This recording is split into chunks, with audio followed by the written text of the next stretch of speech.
Is welcome to साइसमर jobs notifications. और आप सभी को पता होगा कल हमने एक टॉपिक कवर किया था जो था आपका सेल एंड मॉलिक्यूलर बायोलॉजी का। आज हम दूसरा टॉपिक कवर करेंगे जो इसका ही रिलेटेड है, जिसमें हम पढ़ेंगे cell division, cell cycle and cell signalling. ये तीन टॉपिक है तो समराइज एक ही टॉपिक है, बट बहुत ज़्यादा इंपॉर्टेंट है और काफ़ी क्वेश्चन इससे बनते हैं। आपका चाहे एचपी का एंट्रेंस हो या किसी और का भी आपका एंट्रेंस हो, तो क्वेश्चन आपके 100% बनेंगे इससे, सेल डिवीजन से, सेल साइकिल से और सेल सिग्नलिंग से।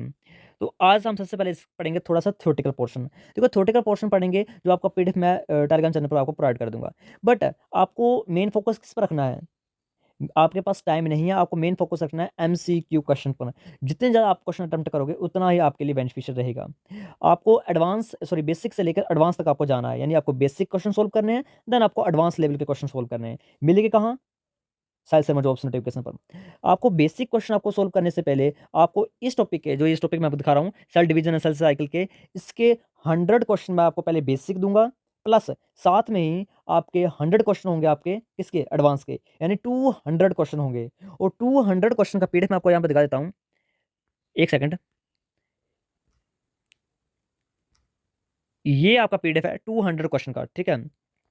और ये आपको पीडीएफ यहाँ पे आप देख सकते हो, इसके आंसर की आप यहाँ पर देख लेना साथ में ही। और जहाँ पर एक के आंसर की खत्म हो जाएगी तो दूसरे के आंसर की आपकी स्टार्ट हो जाएगी। पहले बेसिक क्वेश्चन आएंगे, बेसिक की आंसर की खत्म हो जाएगी, देन आपके एडवांस क्वेश्चन आएंगे, एडवांस के आंसर आपकी लास्ट में ऐसे है, ठीक है। तो आपको ये जो पीडीएफ है ये आपको पेड पीडीएफ है, यानी आपको इसके 20 रुपीज़ आपको देने पड़ेंगे, ठीक है। 20 रुपये में आपको ये पीडीएफ मिलेगा। आपको कहाँ पर मिलेगा? आपको एक व्हाट्सएप नंबर दूंगा मैं, जो आपको यहाँ पर स्क्रीन पर दिख रहा है, और मैं यहाँ पर आपको व्हाट्सएप के, या हम बोल सकते हैं टेलीग्राम चैनल पर भी दे सकता हूँ, बट कोशिश करना आपके व्हाट्सएप पर आपको मिले, ठीक है। आपको व्हाट्सएप में ऐसे कॉन्टैक्ट कर लेना है, व्हाट्सएप नंबर मैं आपको दे दूंगा। वहाँ से आपको 20 रुपये में आपको पीडीएफ मिलेगा, जिसमें आपको 100 क्वेश्चन बेसिक क्वेश्चन है और 100 आपके एडवांस क्वेश्चन है, तो अगर आपको ये सोल्व करने हैं। तो वीडियो को स्टार्ट करते हैं, थोड़ा क्वेश्चन हम कर लेते हैं। सेल साइकिल होता क्या है?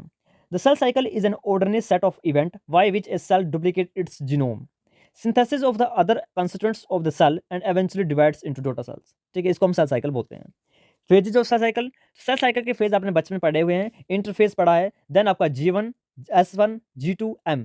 तो कई बार क्वेश्चन ऐसा आ जाता है कि फेजेस बताओ, सीक्वेंस बताना पहले कौन से फेज आएगी, देन, ठीक है। तो G1, उसके बाद आती है आपकी S, फिर G2, फिर आपकी M फेज आती है, ठीक है। उसके बाद हम बात करते हैं इंटरफेज में होता क्या है। तो during this phase a cell eventually prepare itself for both cell growth and replication of DNA, hence it is known as preparation phase. तो आपसे क्वेश्चन पूछा जा सकता है कि कौन सा ऐसा फेज है जो सेल साइकिल जिसको हम बोलते हैं प्रीपरेशन फेज, तो होता है वो interphase, which last for about 90 to 90% of total sale cycle, यानी सबसे बड़ा यही होता है, 90 से 96% तो इंटरफेज ही होता है, ठीक है। उसके बाद आपका यहाँ पर डिवाइड किया है, डिफरेंट सब डिवीजन किए गए आपके इंटरफेस के, जिसमें G1 phase, G1 phase, G2 phase और S फेज, ये 3 फेज आएंगे।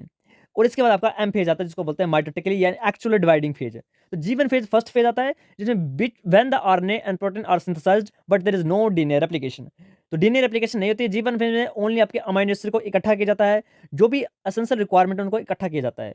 एस फेज में डीएनए की रेप्लिकेशन होती है, और G2 फेज में आपके एस फेज खत्म हो जाता है और आपका नेक्स्ट फेज यानी माइटोसिस के लिए सेल प्रिपेयर होता है। देन आती है आपकी mitosis the process of mitosis occur in the somatic cell. और जर्म सेल में कौन सी होती है? मायोसिस, इससे अपोजिट होती है। ये आपका कौन सा डिवीजन है? Equational division. मियोसिस कैसे होती है? आपका 2 फेज में चलती है ना, मियोसिस 1 और मियोसिस 2। तो मियोसिस आपकी जाती है, सबसे पहले होती है आपकी reduction division, then equational division. अब माइटोसिस के फेज बताएं, जैसे प्रोफेज में क्या होता है? तो प्रोफेज में during this phase initiation and condensation of the chromosome material take place in order to form the compact mitotic chromosomes compared of 2 chromatid that are attached to the centromere, ठीक है। तो prophase में simply आपका chromosome जो होगा ना आपका, वो कॉम्पैक्ट होने की कोशिश करता है। पहले क्रोमेटिन होगा, वो इकट्ठा हो जाएगा, कॉम्पैक्ट स्ट्रक्चर बनाएगा, जिसको हम बोलते हैं प्रोफेज। प्रोफेज के बाद मेटाफेज आता है। मेटाफेज में आपका जो क्रोमोसोम है वो एक एक सीधी प्लेट में जाएगी, जिसको बोलते हैं मेटाफेजिक प्लेट, ठीक है। तो मेटाफेज प्लेट बनती है इसमें, ठीक है। उसके बाद एनाफेज, तो एनाफेज में जो आपके क्रोमोसोम है वो अभी डबल है, तो उनको सेपरेट किया जाएगा, यानी सिस्टर क्रोमेटिड बनाए जाएंगे। तो ये आपका छोटा सा प्रोसेस होता है, स्प्लिटिंग होती है क्रोमोसोम, बोलते हैं इसको हम टेलोफेज में आपका लास्ट होता है, जिसमें आपकी सेल डिवीजन हम बोलते हैं ना, साइटोकाइनेसिस। तो साइटोकाइनेसिस टेलोफेज से स्टार्ट हो जाती है। उसके बाद साइटोकाइनेसिस क्या होती है? तो ये एनिमल सेल में क्लीवेज फरो बनता है, और उसको आपको पता होगा प्लांट सेल में आपका क्या बोलते हैं, प्लेट बनती है, सेल प्लेट बनती है। अब मियोसिस बताइए, तो मियोसिस एक रिडक्शन डिवीजन है, और जो मियोसिस 1 और मियोसिस 2 में होती है। इसका पीडीएफ मैंने भेजा हुआ है Telegram channel, free of cost है ये, पढ़ने के लिए, इसको पढ़ लो अच्छे से, ओके। तभी तो बोल रहा हूँ कोई बुक लेने की जरूरत नहीं है, ये पीडीएफ आपको दिया हुआ है, मैं ये इसको फ्री ऑफ कॉस्ट अपलोड करूंगा टेलीग्राम पर। बट एमसीक्यू क्वेश्चन जो है वो पेड है, ठीक है, ध्यान से रखना।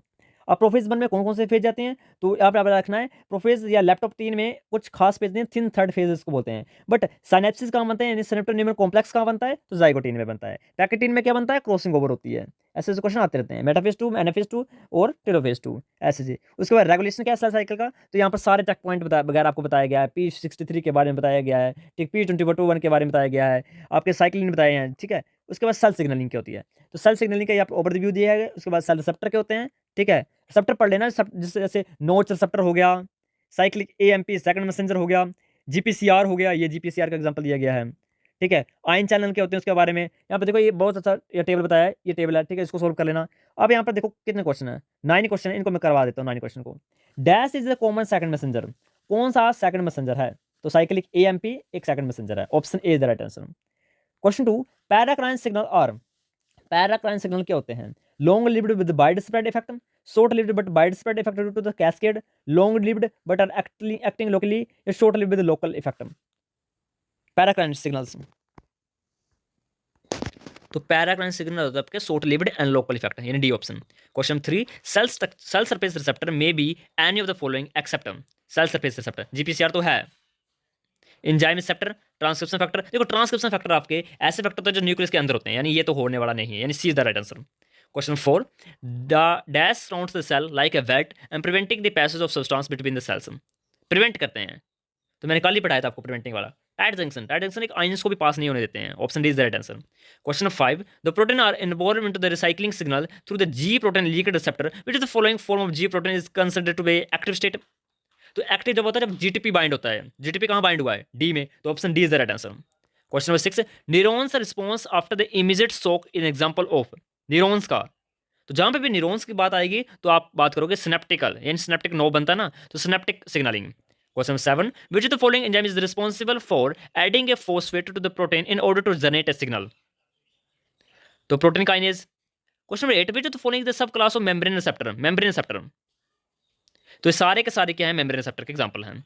सिनेप्टिक सिग्नलिंग इन्वॉल्व्स दी, ये कौन से सिनेप्टिकल कॉम्प्लेक्स कौन से करता है, तो न्यूरोट्रांसमीटर करता है, ठीक है, न्यूरोट्रांसमीटर आते हैं। तो ये 9 क्वेश्चन है टोटल, इस ऐसे से 100 क्वेश्चन है, ठीक है, और साथ में ये बेसिक क्वेश्चन है, तो बेसिक क्वेश्चन आपके टोटल 100 क्वेश्चन है, देन आपके 100 क्वेश्चन किसके हैं, एडवांस लेवल के। तो दोनों मैंने ऑलरेडी पीडीएफ बना लिया है, आपको 20 रुपीज़ पे करने हैं, देन आपको ये आपको सोल्व करना है, ठीक है। सेल सिग्नलिंग, कैंसर, साथ में तीसरा कौन सा है टॉपिक आपका, सेल डिवीजन का, ठीक है। Thank you.